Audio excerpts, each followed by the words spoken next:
Begitu pisaunya sudah disiapkan, angsa yang sudah di tangannya itu, wah, dibedah perutnya.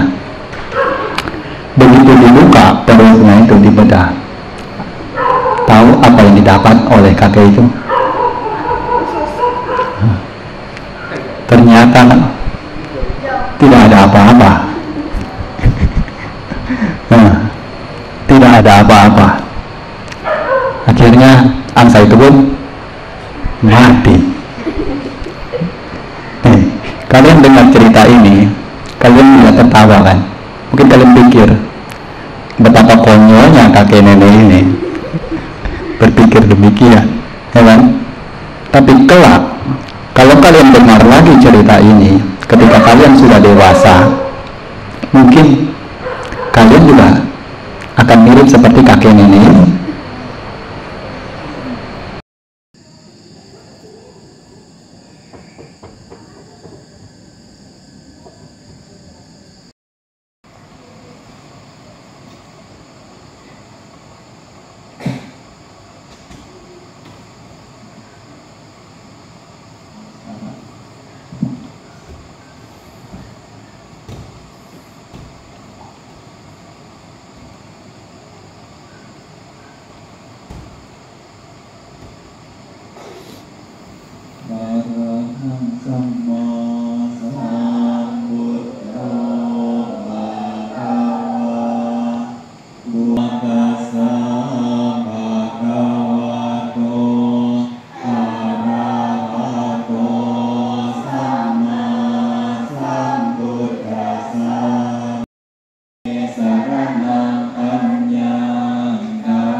Sesuatu yang telah berlalu, tak sepatutnya berharap pada sesuatu yang akan datang.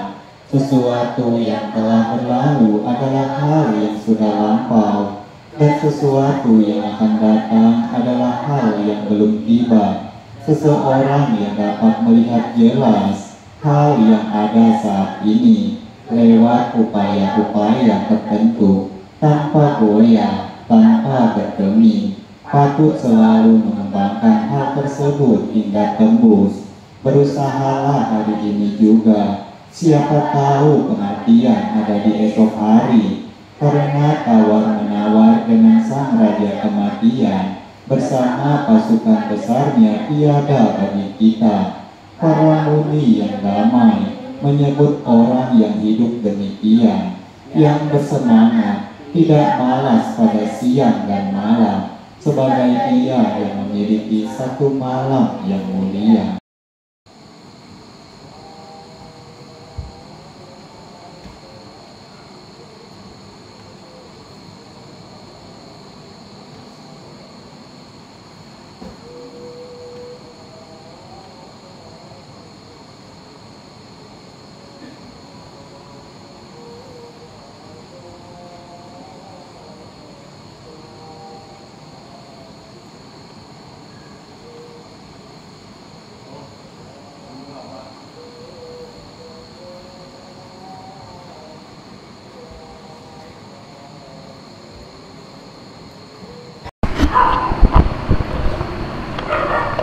Dah punya itu cek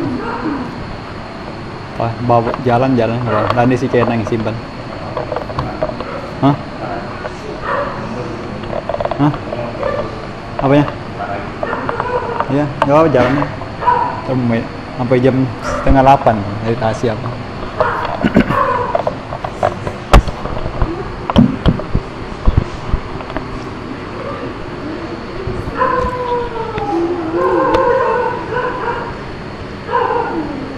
Apa di bawah?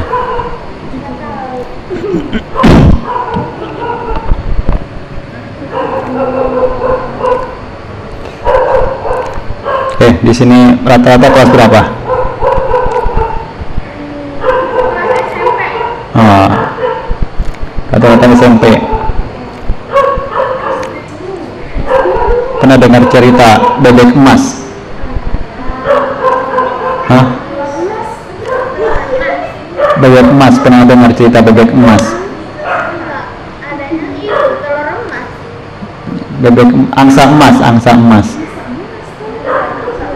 Pernah dengar di mana? Bebek emas? Dengar di mana bebek emas? Oh, dia gimana ceritanya? Gimana? Oke, Upin ceritanya gimana coba? Garis besarnya? Garis besarnya gimana?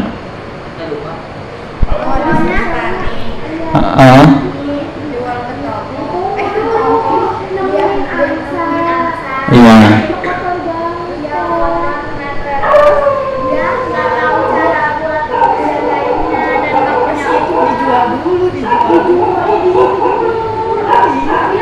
Terakhir di apa ini?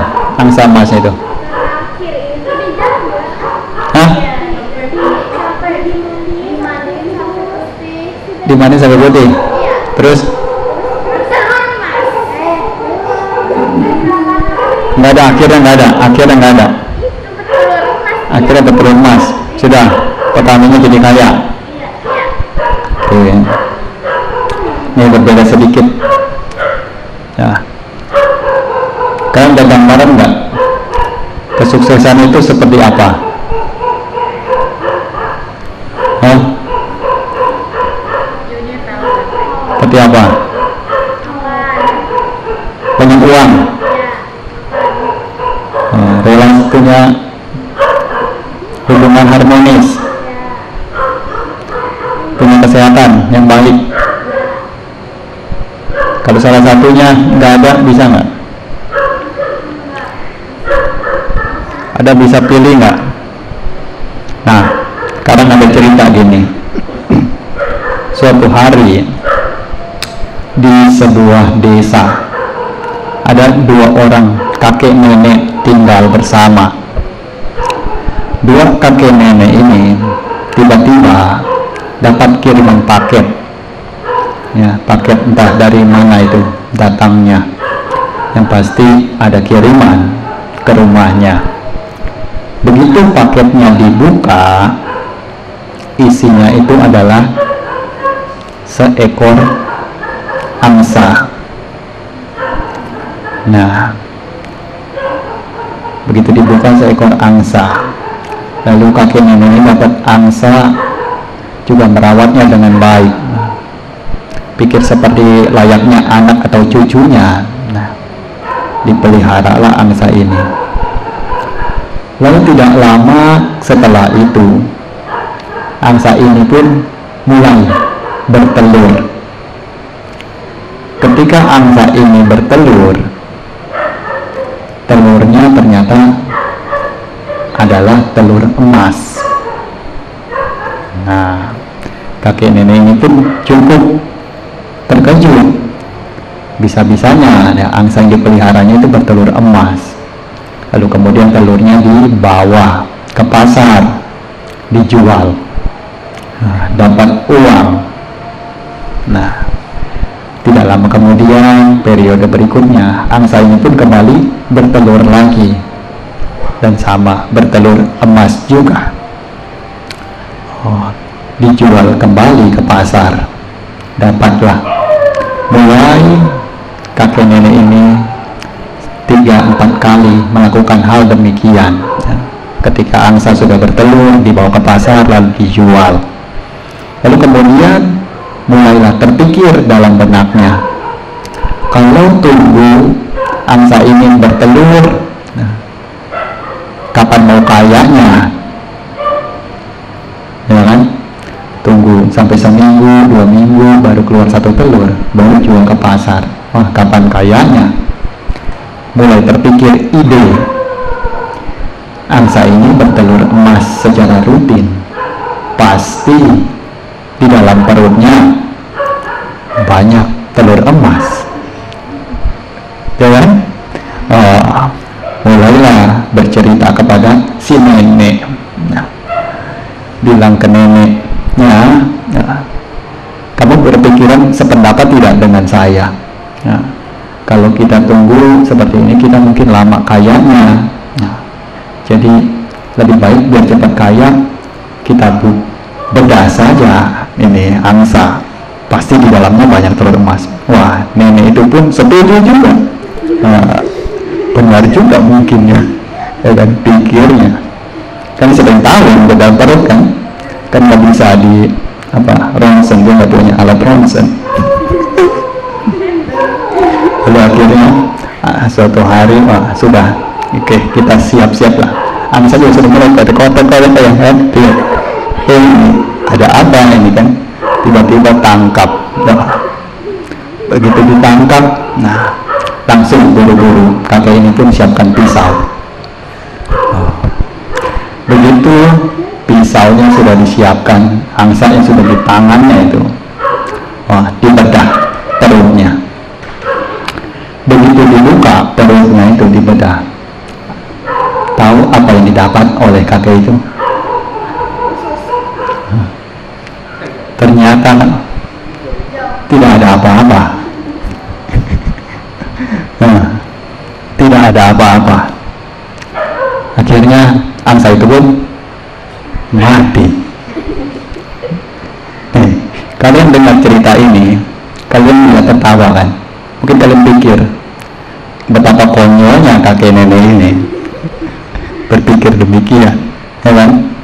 Tapi kelak, kalau kalian dengar lagi cerita ini, ketika kalian sudah dewasa, mungkin kalian juga akan mirip seperti kakek nenek ini. Benar tidak? Mungkin juga bisa demikian. Jadi ini salah satu cerita yang mana mengajarkan kita bahwa sesungguhnya dalam hidup kita, setiap orangnya, masing-masing dari kita itu memiliki angsa ini. Nah, sekarang bagaimana cara menjaga angsa ini agar terus dapat menghasilkan sesuai dengan apa yang dibutuhkan.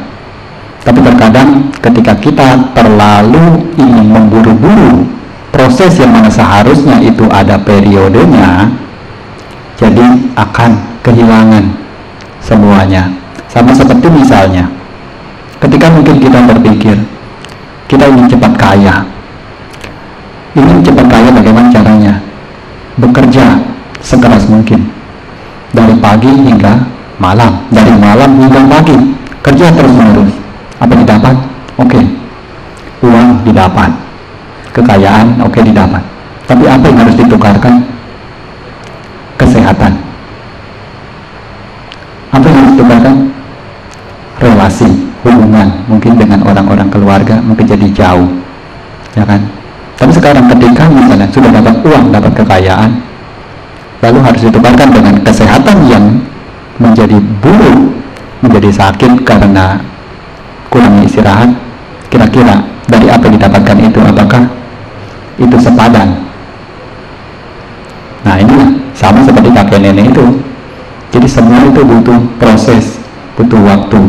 Tunggu sampai nanti ketika tiba saatnya.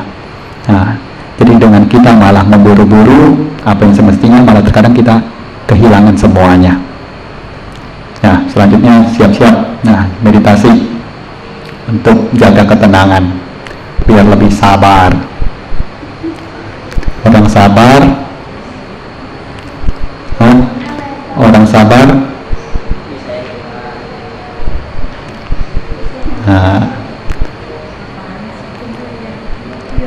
kaki kanannya di atas kaki kiri, ya, seperti rupang Buddha di depan kita, seperti para guru. Lumpuman, Lungta Mahabua, beliau juga mengajarkan untuk pakai posisi meditasi demikian. Duduk tegak, tangan kanannya di atas tangan kiri, diletakkan di atas pangkuan. Pejamkan mata, jaga ketenangan,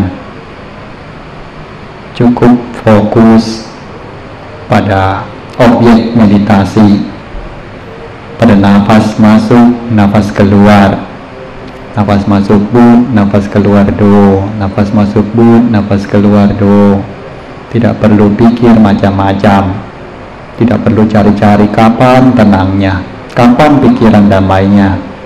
Nah, tidak perlu cari-cari seperti itu, karena kalau tidak akan sama seperti kakek nenek tadi.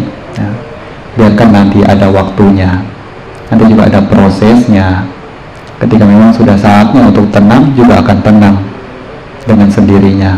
Sama seperti kita jalan saja ke depan, nanti juga akan sampai ke titik-titik tertentu. Nah, tapi kalau hanya terus menginginkan ini dan itu tapi tidak mau bergerak, tidak mau melewati proses-proses yang ada di depan, juga tidak akan sampai.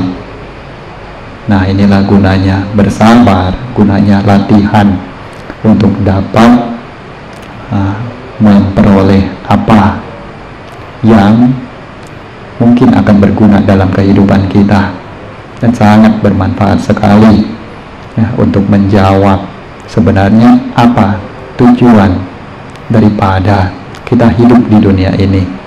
Ya, selanjutnya jaga ketenangan sampai nanti diberikan aba-aba kalau sudah waktunya untuk keluar dari samadhi.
Sabi Saka Bhavantu Sugipata.